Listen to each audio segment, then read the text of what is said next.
sistema reproductor masculino. Comprende el conjunto de estructuras que en el macho de la especie humana van a formar el semen, donde están los espermatozoides, que es el gameto masculino, que al unirse con el gameto femenino, el óvulo, van a dar origen a un nuevo ser vivo. Veremos en la clase de hoy los distintos elementos que componen este sistema reproductor masculino. El sistema reproductor masculino comprende tres estructuras: un par de glándulas mixtas ubicadas en el exterior, que son los testículos, mixta porque produce dos tipos de secreciones: una secreción de tipo exocrina, que son los espermatozoides, y un tipo de secreción endocrina, que son las diferentes hormonas producidas a ese nivel, de las cuales la más importante es la testosterona. Entonces, por lo tanto, se le considera una glándula de tipo mixta. El segundo elemento son varias glándulas genitales, que son las glándulas vulvouretrales, las vesículas seminales y la glándula prostática o próstata. Esas tres glándulas constituyen el conjunto de glándulas genitales accesorias. Entre ellas, veremos más adelante, contribuyen a formar la porción líquida del semen. Y el tercer elemento es el órgano copulador o pene, que en el hombre participa de dos sistemas: del sistema reproductor, que es el motivo de la clase de hoy, y también forma parte del sistema renal, ya que es atravesado por un conducto, la uretra, que sirve para la salida tanto del semen como de la orina. Acompañando estos tres elementos, testículos, glándulas genitales accesorias y pene, hay un sistema de vías llamadas vías espermáticas, que permiten el traslado de los espermatozoides desde el testículo hasta la uretra para unirse al líquido de las glándulas genitales y formar el semen. Comenzamos con el testículo. Es un órgano par, situado uno a la derecha y uno a la izquierda, de forma más o menos ovoidal, cuyo eje mayor mide 4 centímetros en sentido cráneo-caudal, y en los otros dos ejes mide más o menos alrededor de 3 centímetros. Está rodeado por una túnica vascular y una túnica albugínea. Esta última es una capa de tejido conectivo bastante denso, que le da esa consistencia más o menos firme que tiene el testículo, corroborable durante la palpación. Esta túnica albugínea forma hacia la parte posterior del testículo el llamado mediastino testicular, un engrosamiento de la túnica albugínea, a partir de la cual salen varios tabiques que dividen a cada testículo en varios lóbulos, aproximadamente de 200 a 250 lóbulos testiculares. Lo apreciamos en la imagen, en la figura de abajo a la derecha, señalado con una flecha azul. Esa zona blanca es el llamado mediastino testicular, y vemos como de allí parten los tabiques que forman los lóbulos, de los cuales en ese dibujo esquemático, podemos apreciar varios. Cada lóbulo testicular puede contener de 1 a 4 túbulos seminíferos, en los cuales se producen los espermatozoides. En la imagen arriba y a la derecha vemos un testículo, y hacia la parte dorsal del testículo, señalado con una flecha roja, vemos la estructura del epidídimo, que constituye parte de la vía espermática por donde van a salir los espermatozoides. Hacia la parte inferior en lo que es la cola del epidídimo, se continúa con el conducto deferente señalado con la flecha amarilla.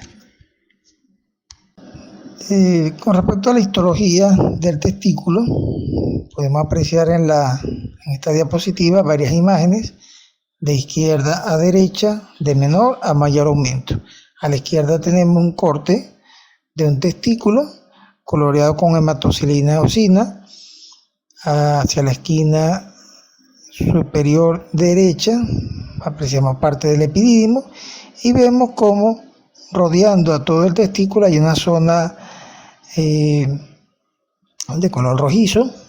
Esa es la llamada túnica albuginea, que hacia la parte posterior presenta el engrosamiento que habíamos mencionado con el nombre de mediastino testicular. Aquí incluso aparece señalado en la imagen, en inglés, mediastinum rete testis, que es la parte, como les decía, a partir de la que surgen los diferentes tabiques que van a separar los lóbulos seminíferos. Ahí podemos apreciar el gran número que presenta. En la lámina del centro, en el dibujo del centro, podemos apreciar hacia la parte superior el engrosamiento de la túnica albuginea, tejido conectivo denso, y podemos apreciar varios túbulos seminíferos. Hay dos que se aprecian por completo y hay unos tres de los que podemos apreciar parcialmente. Aún a este aumento podemos notar la gran cantidad de células presentes en la pared del túbulo seminífero, y también podemos apreciar que entre túbulos seminíferos vecinos hay un espacio, el llamado espacio intersticial, que es el espacio del tejido conectivo testicular. En el dibujo del lado derecho, a mayor aumento aún, podemos apreciar parte de la pared de un túbulo seminífero y el espacio intersticial que lo separa de los túbulos seminíferos circundantes o vecinos. Esa pared del túbulo seminífero comprende dos tipos celulares. Uno, las células de Sertoli, señalado en este caso con una flecha negra. Podemos apreciar su núcleo, un núcleo bastante grande y de color claro, y podemos apreciar entre los dos corchetes de color amarillo los diferentes núcleos de las células de la serie espermatogénica. Entonces, en sus diferentes estadios de desarrollo, desde espermatogonia, pegada en la lámina basal del túbulo seminífero, hasta las espermátidas, que son el preámbulo de lo que será un espermatozoide, ya ubicada hacia la luz del túbulo seminífero, en este caso hacia la esquina inferior derecha de la lámina que estamos viendo.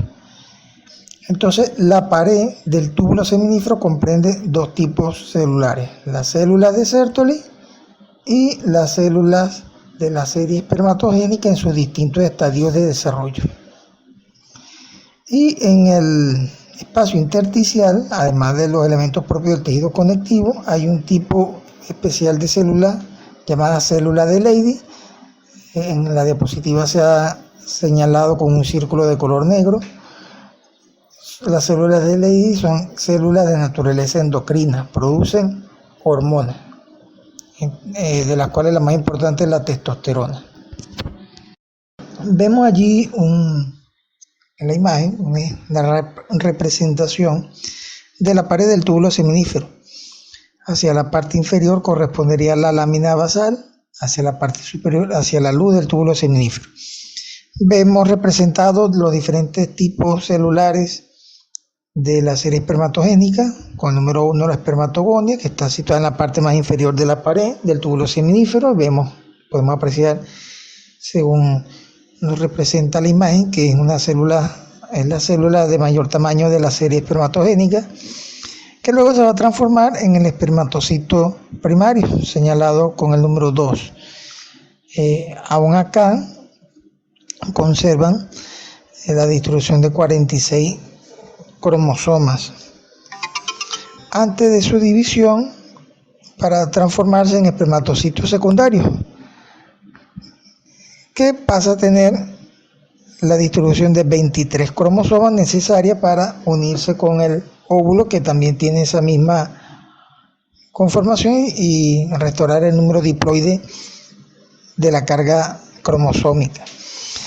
En este caso el espermatocito secundario lo hemos representado con el número 3.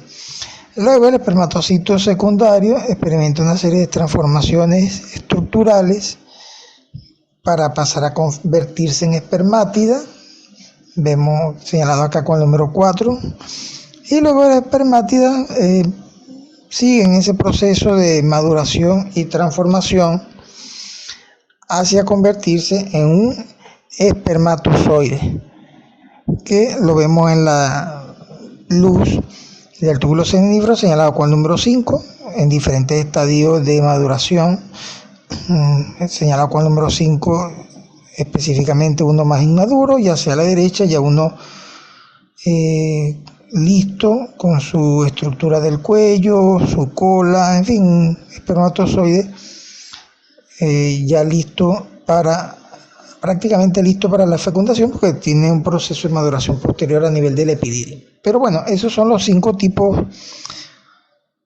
4 tipos celulares de la serie espermatogénica: espermatogonia, espermatocito primario, espermatocito secundario y espermátida a espermatozoide.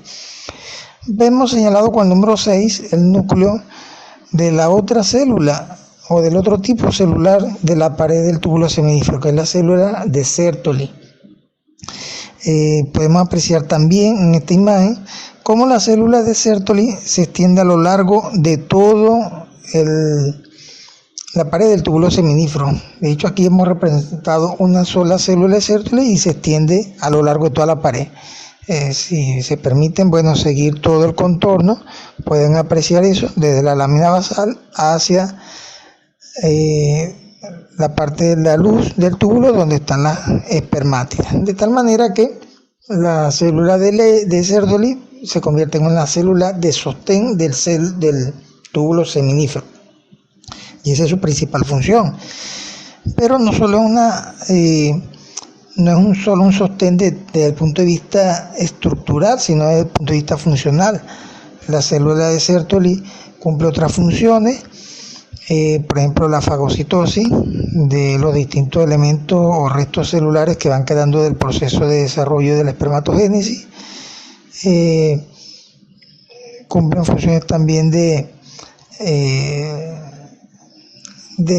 producir la proteína fijadora de andrógeno, un elemento que permite captar la testosterona y garantizar sus niveles idóneos dentro de la pared del túbulo seminífero para que se dé el proceso de la espermatogénesis. Y también producen una sustancia llamada inhibina, que tiene un factor de contrarregulación hormonal dentro del testículo, lo veremos dentro de poco.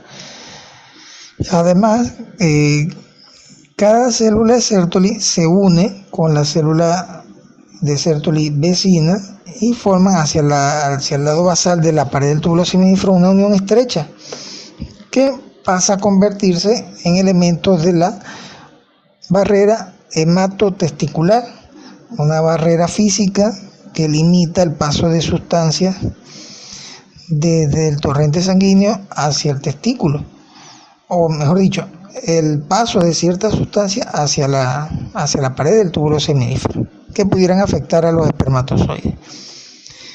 El otro elemento celular importante, ya lo hemos mencionado, está ubicado en el espacio intersticial, en la célula intersticial de Leydig, cuya función es la producción de andrógenos, entre los cuales el más importante es la testosterona. En la lámina se presenta el esquema de regulación hormonal que se da a nivel del testículo. Hacia la parte de arriba se representa el hipotálamo, el tallo hipotálamo hipofisiario, y hemos representado a la hipófisis, específicamente la hipófisis anterior. En el centro está representado el testículo y hacia la parte más inferior, a mayor tamaño, lo que sería un túbulo o varios túbulos seminíferos.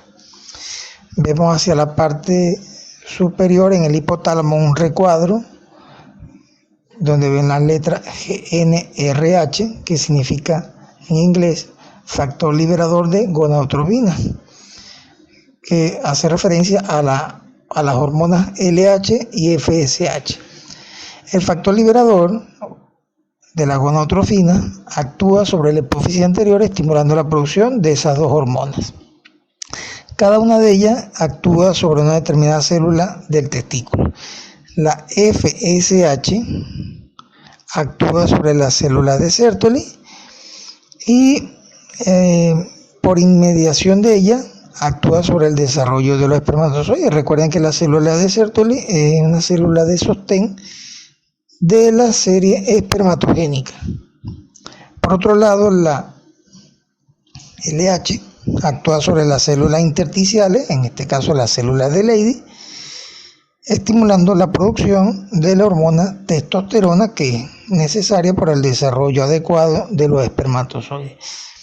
De tal manera que la FSH y la LH, lo mismo que ocurre en el sexo femenino, en el sexo masculino, también contribuyen a la formación de los gametos, en este caso los espermatozoides. Como todo sistema hormonal tiene un sistema de autorregulación, por decirlo así, es lo que hemos señalado con las asas de color amarillo y rojo. Habíamos dicho que entre las funciones de las células de Sertoli está la producción de una sustancia llamada inhibina, lo vemos en el asa de color rojo. Esta inhibina, una vez que es liberada por la célula de Sertoli, actúa a nivel de la hipófisis anterior, es lo que vemos como el asa llega hasta allí, esa asa de color rojo llega hasta la hipófisis anterior y de esa manera actúa inhibiendo la producción de más hormona FSH. Por otro lado, la testosterona producida por las células de Leydig puede actuar también sobre la hipófisis anterior, inhibiendo más la liberación de la hormona LH. Pero además la testosterona pudiera actuar a un nivel superior, es decir, a nivel del hipotálamo. Por eso vemos que el asa de la testosterona de color amarillo se divide o se bifurca en dos flechas. Una llega hacia el nivel de la hipófisis anterior y otro llega hacia el hipotálamo. Esta asa que llega hasta el hipotálamo inhibe la salida del factor liberador de gonadotropina, de tal manera que en este último paso la testosterona puede inhibir tanto la liberación de LH como la de FSH. Recuerden que el factor liberador no distingue entre FSH y LH, es el mismo factor liberador para ambas hormonas. Si la testosterona lo inhibe al mismo tiempo tanto a la LH, que es responsable de su producción, como a la FSH. Si todo marcha bien y se están produciendo espermatozoides, eventualmente estos deben salir del testículo y lo hacen a través de una serie de conductos llamados vías espermáticas. En este esquema del testículo apreciamos varios lóbulos testiculares con sus túbulos seminíferos, y uno de estos túbulos seminíferos se ha, por decirlo así, desenrollado, lo vemos identificado con el número 5, y terminan en un conducto que por su disposición recibe el nombre de túbulo recto. Los túbulos rectos de todos los túbulos seminíferos confluyen en una red llamada red testicular, o en latín rete testis, como lo pudieran conseguir en algunos de sus textos. La red testicular, señalada aquí con la flecha de color rojo, da origen a una serie de conductos llamados conductillos eferentes. Todos los conductillos eferentes terminan desembocando en una estructura tubular de mayor tamaño situada en el dorso del testículo o de cada testículo, llamado epidídimo. Ya lo hemos nombrado al principio de la clase. El epidídimo presenta una cabeza, un cuerpo y una cola, y la porción ya más caudal de esta se continúa con el conducto deferente, señalado con el número 1. El conducto deferente asciende por el conducto inguinal, entra a la cavidad abdominal y luego de un recorrido que lo lleva por encima de la vejiga urinaria hacia la cara posterior de esta, entra en la glándula prostática, pasando a llamarse conducto eyaculador, y al cual termina desembocando en la uretra prostática. Este conjunto de vías, llamadas vías espermáticas, de manera común se dividen en dos: vías espermáticas intratesticulares y vías espermáticas extratesticulares. Las vías intratesticulares son los túbulos rectos, la red testicular y los conductillos eferentes, mientras que las extratesticulares son el epidídimo, el conducto deferente y el conducto eyaculador. Diapositiva 8. Los testículos, para su protección y su correcta función de producir espermatozoides, están rodeados o envueltos en unas bolsas escrotales o escroto que comprende varias capas. Esta imagen de representación de la disección de las diferentes capas del escroto, podemos ver desde lo más superficial a las partes más profundas, con el número 1 la piel, con el número 2 una capa de tejido conectivo llamada dartos, luego el número 3 la fascia espermática superficial o fascia de Cooper, luego la fascia cremastérica, que es esencialmente una capa muscular, luego con el número 5 la fascia espermática profunda, y con el número 6 la túnica vaginal, que tiene dos hojas, una hoja parietal adosada al resto a la fascia espermática profunda y una túnica o hoja visceral adosada directamente al testículo. Entre ambas hojas, parietal y visceral, hay un pequeño líquido, una pequeña capa de líquido que separa estas hojas y permite el movimiento de uno contra la otra.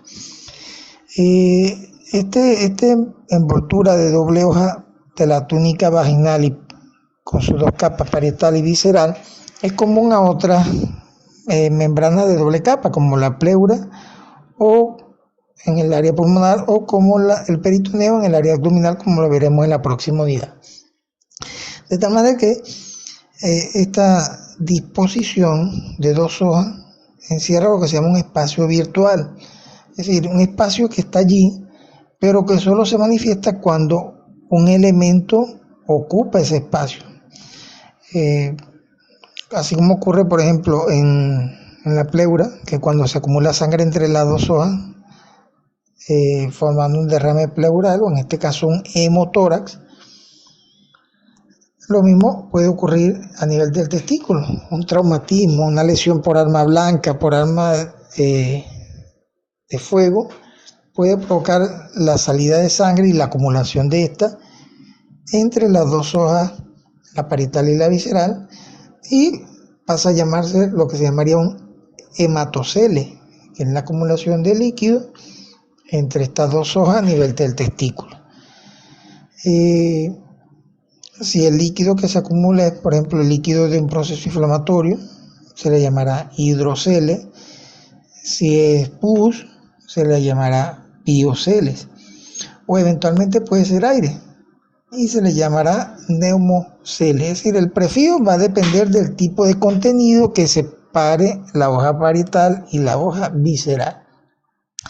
Estas bolsas escrotales, o mejor dicho, las capas de las bolsas escrotales, resultan del traslado que hace el testículo de su ubicación original a nivel de la cavidad abdominal, y a la medida que avanza el desarrollo del feto va descendiendo atraviesa el canal inguinal para llegar a las bolsas escrotales. En ese proceso de atravesar la pared abdominal, arrastra consigo las diferentes capas que encuentra a su paso, de tal manera que estas capas de las bolsas escrotales derivan de las diferentes capas de la pared abdominal que consigue en su camino. Así, por ejemplo, tenemos que la túnica vaginal es una dependencia o una derivación del peritoneo. La fascia cremastérica es una derivación de las fibras musculares del oblicuo mayor, y así sucesivamente. La función de estas bolsas escrotales es actuar como un mecanismo de aislante térmico que permite que la temperatura peritesticular, es decir, alrededor del testículo, sea ligeramente inferior, más o menos un grado y medio menor que la del resto del cuerpo, y eso favorece la espermatogénesis adecuada. Diapositiva 09. Un segundo mecanismo para controlar la temperatura del testículo es el reflejo cremastérico. Lo hemos representado en esta diapositiva con dos imágenes del mismo individuo en dos situaciones muy distintas. El reflejo cremastérico se pone en acción cuando, dependiendo de la temperatura ambiental, ya sea una temperatura de calor o de frío, las fibras musculares del cremáster se relajan o se contraen respectivamente. Si hay una condición de frío ambiental, el músculo cremáster se contrae. Al contraerse, eleva a los testículos hacia el piso de la pelvis, es decir, acercándolo hacia el cuerpo, hacia una zona de mayor calor.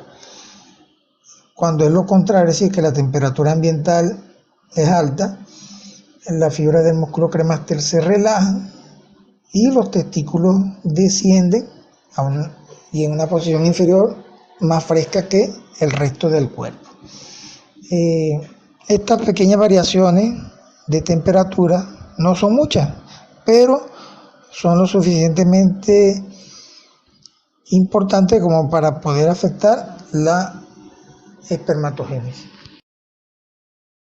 Diapositiva 10. Un tercer mecanismo para favorecer una menor temperatura peritesticular tiene que ver con el tipo de irrigación venosa del testículo. El testículo está irrigado por la arteria testicular y, por supuesto, la arteria testicular la acompaña las venas testiculares. Solo que en el caso del testículo no es un único vaso venoso que acompaña a la arteria, sino que las venas testiculares se distribuyen a manera de plexo o de red o de malla que recibe el nombre de plexo pampiniforme. Lo apreciamos en este dibujo del lado derecho, como al lado de la arteria en color rojo vemos la distribución de las venas testiculares a modo de red que aseguran un retorno venoso más rápido con esa disposición en malla. La arteria y la vena espermática y el conducto deferente constituyen en conjunto los principales elementos del cordón espermático, una estructura engrosada que se puede palpar a la salida del testículo en la entrada del canal o conducto inguinal. Hay otros elementos que forman parte del cordón espermático, como el nervio genitocrural y otros nervios para la sensibilidad de esa zona, además de vasos linfáticos, pero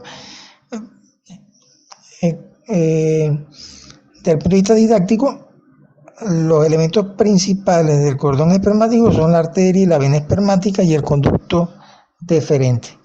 Aprovechamos también la lámina para ver del lado izquierdo la distribución de la fibra del músculo cremáster alrededor del testículo. Vemos que forma como una especie de cesta. Eso es lo que permite que al contraerse la fibra del cremáster, el testículo ascienda. Diapositiva 11. En algunos casos, el plexo venoso pampiniforme puede presentar dilataciones de forma varicosa que reciben desde el punto de vista clínico el nombre de varicoceles. Se ve representado en ese dibujo del lado derecho, en el testículo izquierdo. Vemos la vena dilatada del plexo venoso pampiniforme, y en el testículo derecho vemos el aspecto normal. Estas dilataciones varicosas afectan el retorno venoso de dicho testículo, hacen que la temperatura peritesticular sea mayor, y eso pudiera afectar la espermatogénesis. El varicocele es un diagnóstico de exclusión de ciertos tipos de infertilidad o de casos de infertilidad, y la posibilidad de corrección de esto es de tipo quirúrgico, en el caso de que se considere como causa principal de la infertilidad. También es cierto que hay individuos con varicoceles que tienen una fertilidad completamente normal, porque aun cuando está presente el varicocele, el número de espermatozoides sigue siendo lo suficientemente bueno para ser fértil. Diapositiva 12. A propósito de los varicoceles, estos tienden a ser o a aparecer con mayor frecuencia del lado izquierdo. Se ha explicado esta distribución mayor del lado izquierdo por la diferente desembocadura que tienen las venas espermáticas, derecha e izquierda. La izquierda desemboca directamente en la vena renal del mismo lado, aquí se ha representado con la flecha de color amarillo, mientras que la vena espermática del lado derecho desembocan directamente en la vena cava inferior.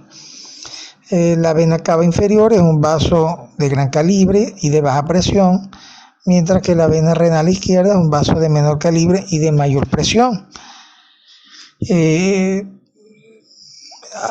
Teóricamente hablando, esa mayor presión de la vena renal pudiera trasladarse de forma retrógrada hacia la vena espermática izquierda y contribuir a que el plexo venoso pampiniforme termine haciéndose varicoso. Esta causa anatómica pudiera explicar el por qué es más frecuente del lado izquierdo, pero no explica todos los casos de varicoceles, porque también del lado derecho pueden aparecer, e incluso hay individuos en los cuales está presente del lado derecho y no hay varicoceles del lado izquierdo. Entonces, eso con respecto a los varicoceles. Eventualmente los testículos van a producir espermatozoides, y estos, como les decía, salen por las vías espermáticas hasta llegar a la glándula prostática, donde desembocan en la uretra. Es lo que se ha representado acá en la imagen de la derecha. Se ha representado sobre esa imagen en gris con el color naranja las vías espermáticas extratesticulares: epidídimo, conducto deferente, y en la glándula prostática pasa a llamarse conducto eyaculador para desembocar en la uretra. Diapositiva 13. El segundo elemento que habíamos nombrado, que forma parte del sistema reproductor masculino, son las glándulas genitales. Está compuesta por dos vesículas seminales, la glándula prostática o próstata y las dos glándulas vulvouretrales o de Cooper. Entre todas estas glándulas genitales producen el componente líquido del semen, el cual tiene por funciones: primero, proveer un medio acuoso en el cual los espermatozoides puedan moverse. Segundo, proveer nutrientes para los espermatozoides. Es decir, los espermatozoides es una célula altamente especializada para la función de moverse. Eso ha hecho que el citoplasma de la porción de su cabeza sea muy escaso, como para mantener allí nutrientes necesarios para su vitalidad, de tal manera que el espermatozoide lo toma del medio que lo rodea.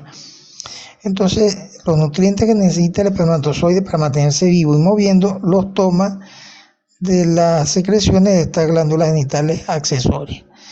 Y por otra parte, este líquido de las glándulas genitales protege a los espermatozoides del pH naturalmente ácido del tracto sexual femenino. Estas son, como les digo, funciones en comunes al componente líquido del semen que producen estas glándulas genitales accesorias. Diapositiva 14. Tenemos en la imagen un corte coronal de la pelvis de un adulto masculino visto desde atrás. Hacia la parte superior está la vejiga urinaria y en esta cara posterior de la vejiga urinaria vemos varios elementos. Con el número 1, el conducto deferente. Por fuera de este, con el número 2, las vesículas seminales. Con el número 3, en un plano algo más inferior, la glándula prostática o próstata. Y con el número 4, la glándula vulvouretral o de Cooper, señalada con la flecha negra con resalto verde. Tenemos la uretra en la porción que atraviesa el piso del perineo y se le llama uretra perineal o uretra membranosa.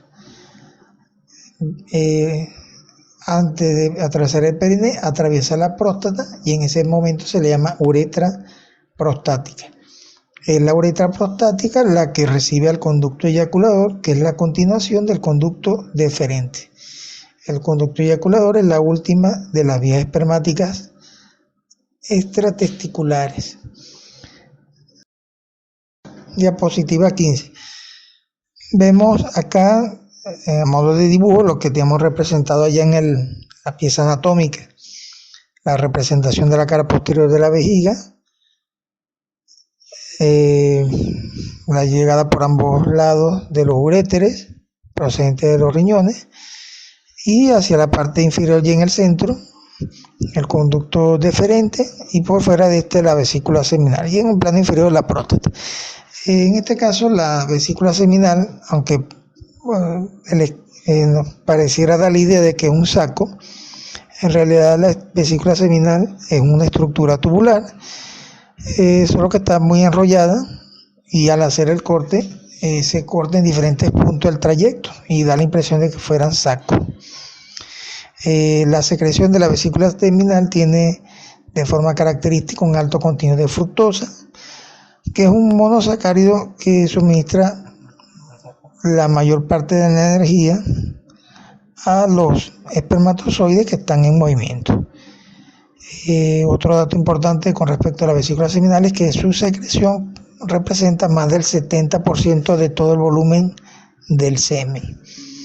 Los elementos presentes en la secreción de la vesícula seminal le aportan entonces energía, específicamente por la fructosa, y otros que promueven la movilidad y la viabilidad de los espermatozoides. Además, el líquido de la vesícula seminal promueve la coagulación del semen a su salida hacia el tracto femenino. Diapositiva 16. La próstata. La próstata representa alrededor de 30 a 50 glándulas de tipo turboalveolar que se disponen en 3 capas: una capa mucosa, una capa submucosa y una capa principal. La capa submucosa es la más cercana a la uretra prostática, la submucosa es la que está por fuera de esta, y la capa o las glándulas prostáticas principales están más hacia la periferia de la glándula. Todas estas glándulas tubuloalveolares presentan un epitelio de tipo cilíndrico simple, ácido estratificado, que característicamente tienen un aspecto que recuerda al de los alvéolos pulmonares y por eso se les llama así, glándulas túbulo-alveolares. La secreción de la glándula prostática promueve la liquefacción del coágulo seminal y proporciona elementos que también favorecen la movilización de los espermatozoides. Hacia la esquina inferior derecha vemos en mayor tamaño estos alvéolos prostáticos y vemos unas estructuras redondeadas llamadas cuerpos amiláceos que no se comprende bien su función. Se cree que es un proceso o señala un proceso de involución natural de la glándula prostática porque son más comunes a medida que se avanza en edad e incluso algunos pueden llegar a calcificarse. Diapositiva 17. Acá algunas consideraciones desde el punto de vista clínico y semiológico con respecto a la glándula prostática. Vemos en la imagen hacia el lado izquierdo una condición de una próstata normal.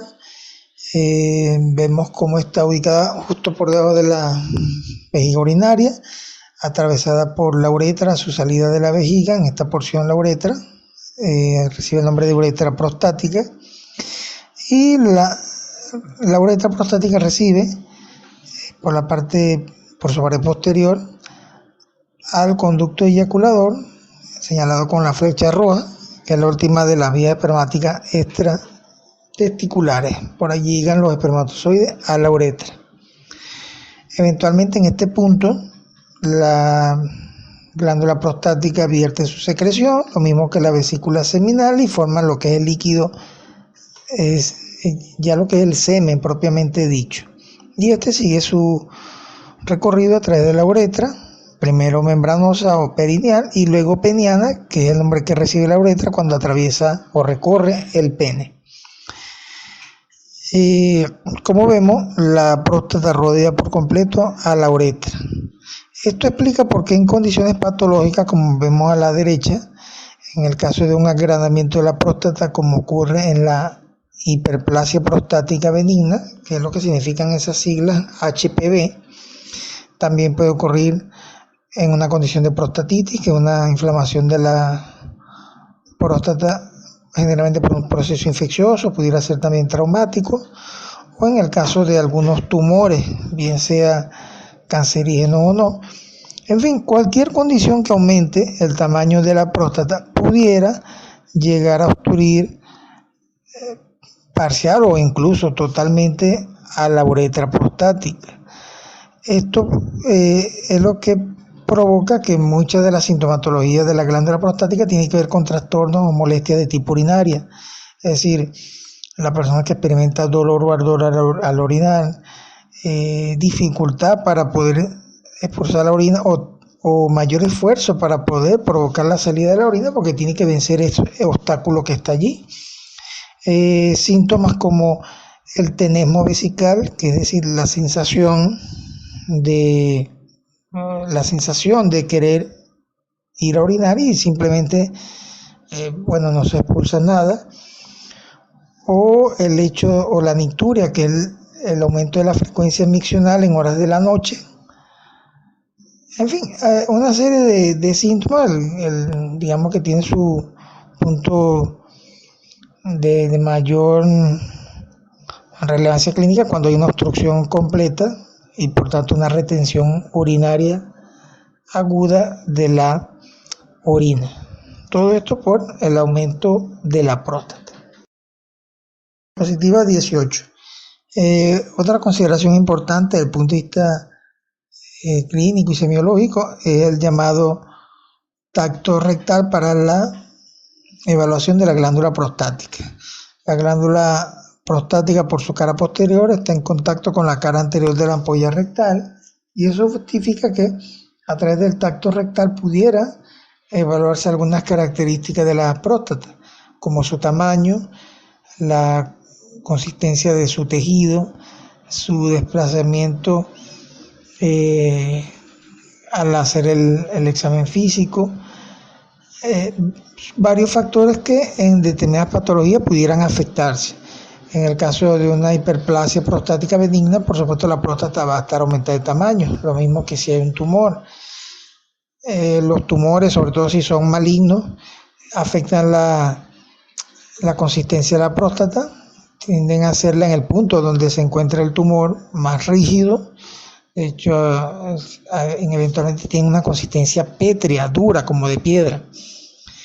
Algunos cánceres, cuando ya se han hecho invasivos, es decir, que superan los linderos de la próstata y se adhieren a los tejidos vecinos, impiden que la próstata pueda movilizarse al presionar con el examen físico, y con el dedo no es posible el desplazamiento de la próstata en ningún sentido. En fin, son varias las informaciones que se pueden obtener con este examen físico. Pudieran preguntarse, bueno, si ya hay disponibles exámenes de laboratorio para evaluar, por ejemplo, la posibilidad de un cáncer de próstata, si se justificaría o no seguir haciendo esto. Lo cierto es que sí, porque es un examen físico que puede practicarse, digamos, en cualquier consulta, independientemente del sitio donde les vaya a tocar ejercer su actividad clínica. Es decir, de pronto en el medio rural no van a tener disponible un laboratorio.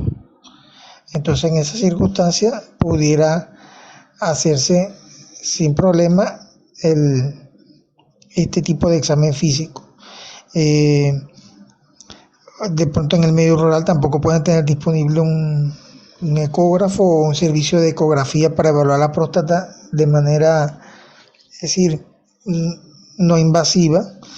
Entonces, lo mismo, está la posibilidad de hacer el examen físico. Diapositiva 19. Las glándulas vulvoretrales o de Cooper, al igual que las glándulas prostáticas, son glándulas de tipo tubular-violar. Son de un tamaño pequeño, unos 5 centímetros de diámetro, y se disponen hacia la base del pene, en el punto donde la uretra membranosa entra al bulbo del pene y pasa a llamarse uretra peniana. La función de la glándula vulvoretral o de Cooper es producir un líquido que lubrica la uretra previo a la salida del semen.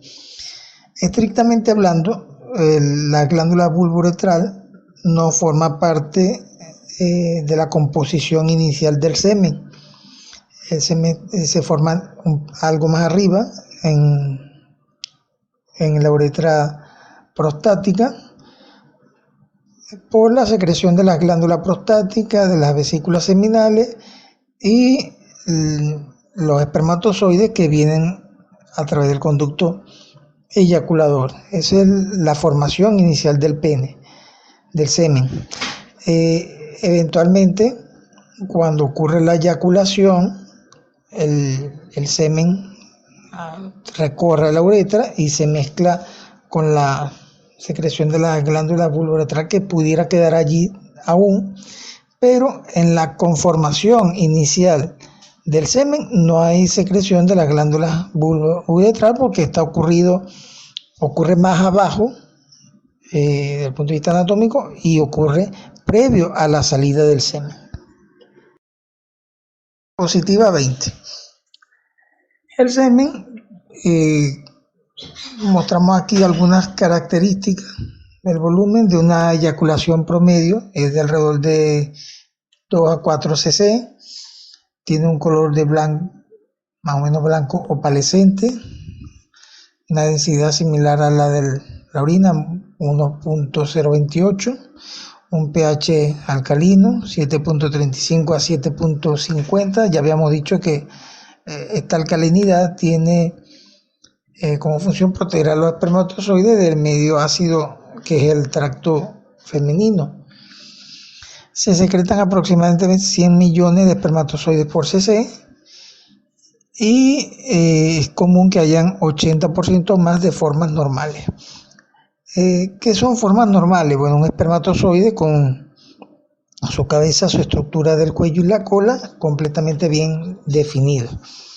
¿Qué son formas anormales? Por ejemplo, espermatozoides con cabeza pequeña o con doble cabeza, con cola bífida o con cola corta o con cola rígida. Todas esas son formas anormales. Según la Organización Mundial de la Salud, mientras haya más del 70-80% de formas normales, hay mayor capacidad de fertilidad. Y el mínimo considerado normal para fertilidad es de 20 millones de espermatozoides por cc. Ya por debajo de esa cifra, lo que se considera ya en las categorías de poca fertilidad, lo que se llama oligospermia, es decir, un número menor de espermatozoides, y eso afecta la capacidad de embarazar. Mostramos además en esa lámina algunos componentes que promueven específicamente las vesículas seminales y algunas sustancias que son aportadas por la glándula prostática. Esos porcentajes que ven allí, 70% representa la cantidad de líquido que aporta en el semen, que representa la secreción de las vesículas seminales, mientras que en el caso de la próstata corresponde al 20% del volumen seminal. Diapositiva 21. Ya hacia la parte final de la clase, corresponde hablar del órgano copulador o pene. Corresponden dos porciones, una porción posterior o perineal y una porción anterior o libre. Esta porción anterior o libre en estado de flacidez mide más o menos 8 a 10 centímetros de longitud. Esto por supuesto es una cifra promedio que es muy variable entre los individuos y que depende mucho de factores genéticos, raciales, la constitución física de la persona, en fin, hay muchos factores que influyen en esas dimensiones.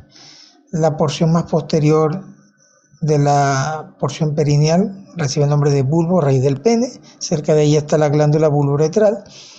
Y la porción anterior o libre está cubierta con una piel muy fina hasta la punta del pene. Esa porción de piel que recubre la punta del pene o glande recibe el nombre de prepucio. En algunos individuos, por motivos médicos, de tipo cultural o religioso, se puede hacer una intervención llamada circuncisión. Lo vemos representado en la imagen abajo y a la izquierda, una línea punteada sobre la punta del pene, en la cual señala la línea donde se corta la piel del prepucio, y a partir de ese momento la punta del pene queda completamente y permanentemente expuesta. Clínicamente hablando, eso no representa ningún cambio en lo que es la capacidad sexual o reproductiva del individuo. De por sí, durante la erección es común que la piel del pene se retraiga por completo por el aumento del tamaño del mismo, y el glande o punta del pene queda expuesto como si estuviera circuncidado. O sea que en ese sentido no representa ningún cambio ni positivo ni negativo. Estadísticamente hablando, las poblaciones en las que se practica esto con frecuencia, la circuncisión, parecen tener cifras significativamente menores de cáncer de pene que en la población que no se practica. Quizás esto viene dado por el hecho de que el estar permanentemente descubierto hace que la piel del pene sea algo más resistente al pequeño microtraumatismo que pudieran evitar, por ejemplo, la entrada de virus como el VPH, que se ha asociado a algunos cánceres de pene. Diapositiva 22. El pene está constituido por 3 columnas de tejido eréctil, rodeado por una cápsula de tejido conectivo que es la túnica albuginia, que al igual que en los testículos es una capa de tejido conectivo denso, que juega un papel importante a la hora del proceso de la erección, porque llenarse estas columnas de tejido eréctil de sangre y comprimirse contra la capa de la túnica albuginea le da o contribuye a la firmeza que adopta el pene necesaria para el acto sexual. Las columnas dorsales de tejido eréctil reciben el nombre de cuerpo cavernoso y la columna ventral recibe el nombre de cuerpo esponjoso. El cuerpo esponjoso aloja la uretra y además forma la punta del pene o glande. Las columnas dorsales o cuerpos cavernosos están rodeados por una capa más gruesa de la túnica albuginea que los separa en el centro por un pequeño tabique que es incompleto, es un tabique fenestrado, es decir, que tiene orificio, de tal manera que la columna de tejido eréctil de los cuerpos cavernosos se comunican a través de esas fenestraciones u separaciones del tabique de la túnica albuginea. Vemos en esa imagen de la parte inferior cómo la vascularización del pene va abundante. Están los vasos dorsales del pene y están los vasos que atraviesan los cuerpos cavernosos y el cuerpo esponjoso. Esto es necesario para el proceso de la erección. Diapositiva 23, lo hemos representado acá en la imagen. La irrigación del tejido eréctil depende de las ramas de las arterias dorsales del pene que emiten las llamadas arterias helicoidales que van hacia los cuerpos cavernosos. El drenaje venoso también es abundante, depende de 3 grupos de venas: las venas del glande, las venas dorsales y las venas ventrales. El tejido eréctil está básicamente formado por espacios cubiertos por endotelio y rodeados por tejido conectivo y fibras musculares lisas.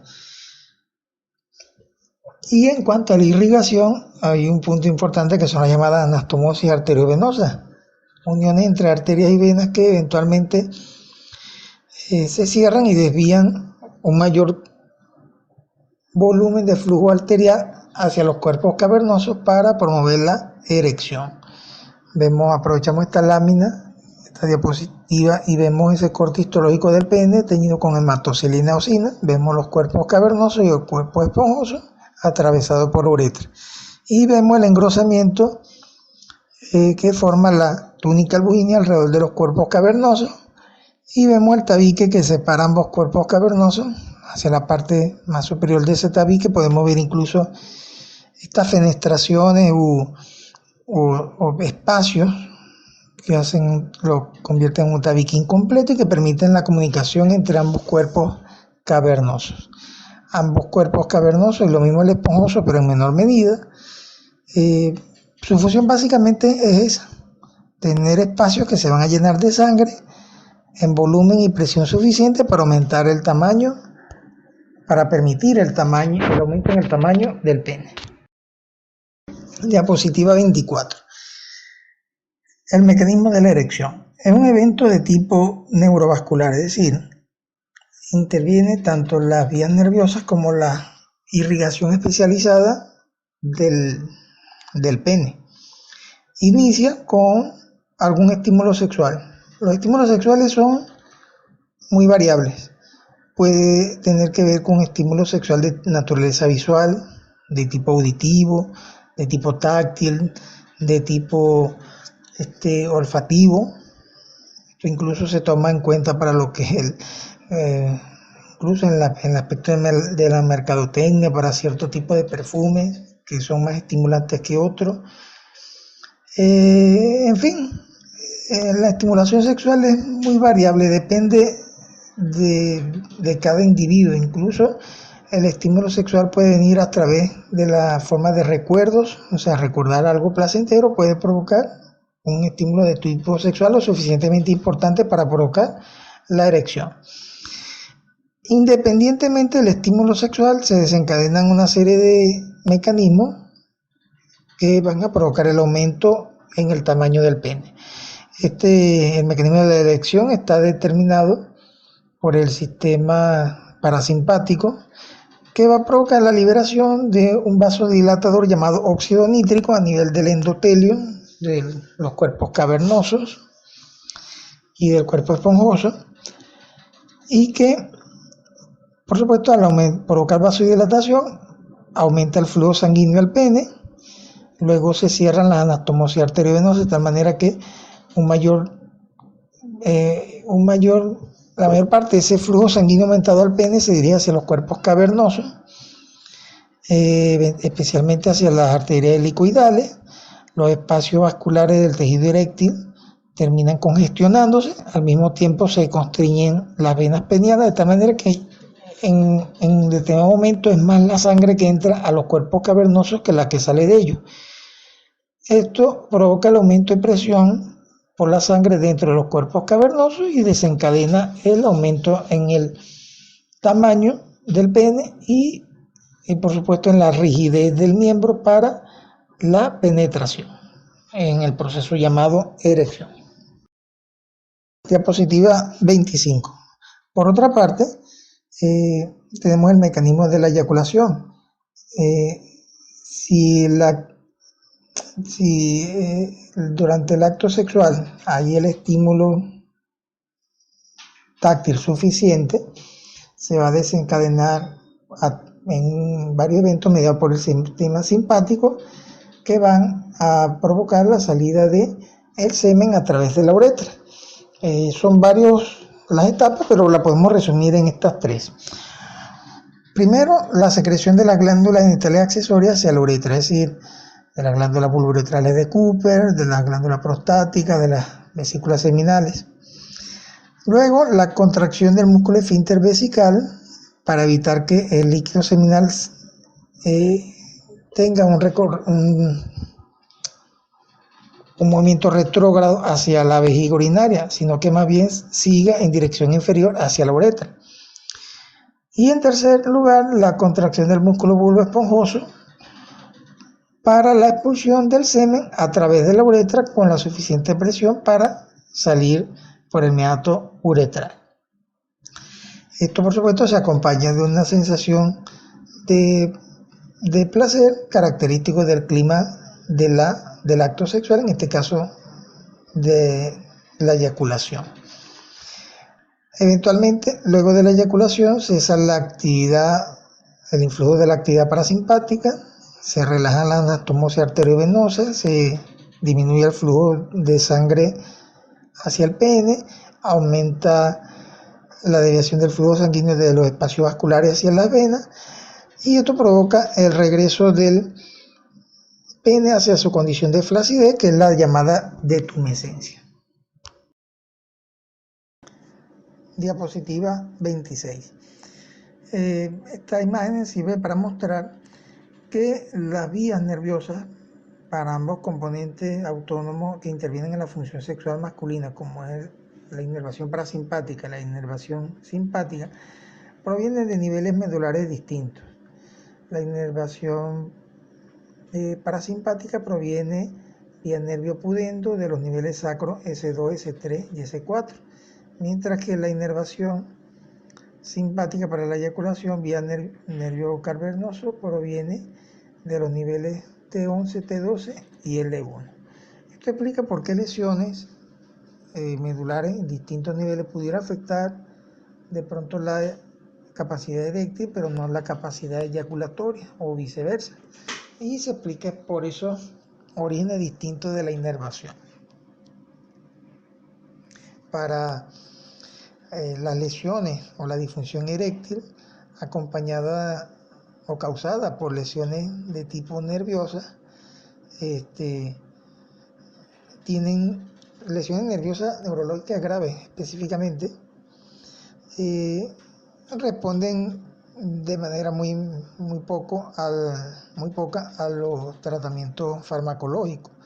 Para esos casos de disfunción eréctil severa ocasionada por lesiones neurológicas, la alternativa quizás sería dispositivos penianos como los implantes en los cuerpos cavernosos para restaurar la función eréctil en los individuos. Quienes quieran ahondar más en el tema, bueno, les invito a revisar eso, a documentarse en eso, para que vean las opciones desde el punto de vista quirúrgico que hay para algunos casos graves de disfunción eréctil por lesiones medulares. Diapositiva 27, parte de la bibliografía que pueden revisar. Les invito además a buscar información sobre lo que es la respuesta sexual masculina y sus diferentes etapas y su comparación con la respuesta sexual femenina. Es un aspecto importante a la hora de asesorar en cuanto a la función sexual, tanto a las parejas, el tomar en cuenta que la respuesta sexual es distinta en ambos sexos y que hay que tomar en cuenta eso para corregir dificultades o desavenencias que ocurran en la relación de pareja por desconocer que son respuestas distintas y que hay que en los cuales la comunicación y la comprensión juegan un papel importante para atender estos casos.